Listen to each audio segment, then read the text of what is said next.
think he thinks you're lunch. Let's go.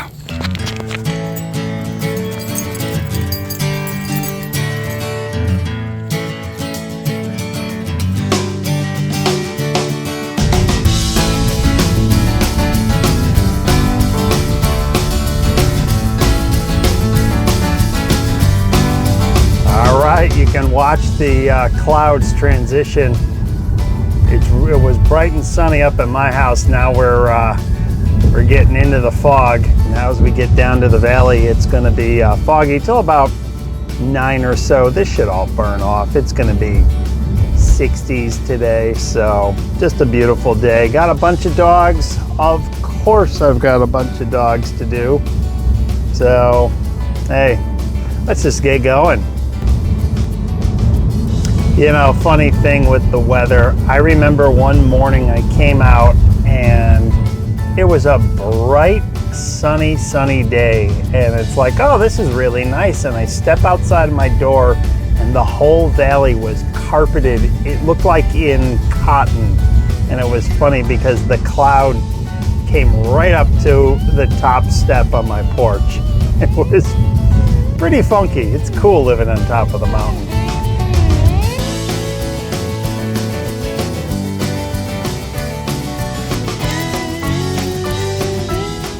All right, I'm walking Oliver and Oliver, yeah, Riley's at the vet. So normally I'm used to them as a pair, but on my way over here, I see there's a little black and white dog, Maltese kind of mix, just on the corner, going in and out of the street, and it's a busy street. There's a high school just down the way, and kids are on their way to school, and you know, high schoolers, they drive in a controlled, safe manner. And I pull over, I have a slip lead with me, and you know, there's some girl walking to school, and it's like, do you know whose dog this is? No.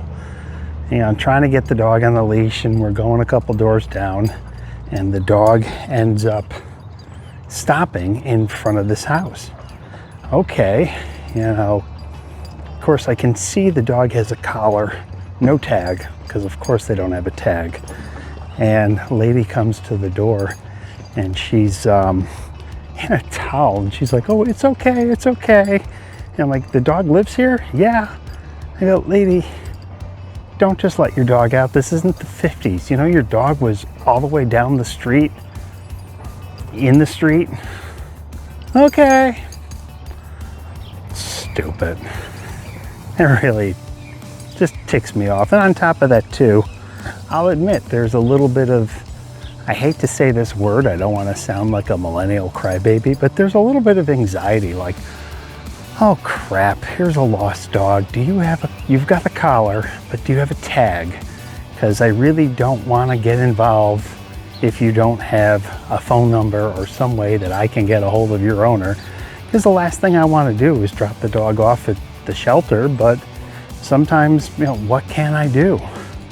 I've fostered more than enough stray dogs in my time, let me tell you. So, little tip out there, please don't just let your dog run around. I mean, that's kind of common sense, but have a collar on your dog, have a tag with a phone number and oh, here's another fun fact. Yeah, when a phone, you know, because we get so many calls, all the telemarketers, nobody answers their phone. When I do get a stray dog that has a phone number on there, they never answer the phone because they don't know the number. So I have to get, like, I feel like I'm ransoming. Here's today's newspaper. I take a picture, I send a text that just says, I have your dog. All right, let's get going. We got to pick up Winnie. We got to get a bunch of stuff done. I'm gonna get Brandy and Jack first, and we'll just go from there.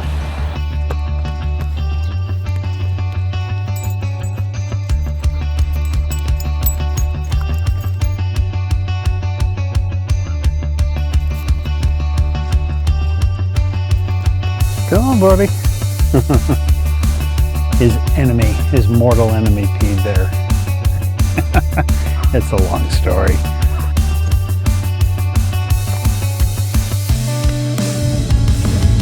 You know, this is the funny thing. When I walk in these neighborhoods every day, people see you and they just sort of naturally assume that you live in their neighborhood. So much so that one time, one of my clients, when her dog passed away, I obviously wasn't in their neighborhood, and she was at the grocery store, and this woman had come up to her and approached and was asking about me and saying, you know, haven't seen me or the dog, and, you know, are we okay? And she's just like, what? That's my dog walker. It was just very funny. And she called me to tell me, I've lived in this neighborhood for over 35 years and you know more people than I do. Well, if you go out and actually talk to your neighbors, it's kind of a Midwestern thing. Be friendly, don't do the LA thing. Oh, I've lived next door to that person for 20 years. I have no idea who they are. I've never spoken to them. Oh, well, but, well, instead of doing a Midwestern goodbye, which I could be doing right now, because, you know, boy, actually was doing that earlier today. Buddy from grade school had called me. I'm doing it right now. Well, buddy from grade school had called me and we were talking, and it was like, all right, I'm gonna get going. It took like 20 minutes, but all right. Well, just so I'm not standing in the door talking on the porch, I'm gonna let you go. I'm gonna tell you, I appreciate you watching, all my 1K DJ subscribers. Really appreciate that. And as always, I'll see you on the next one.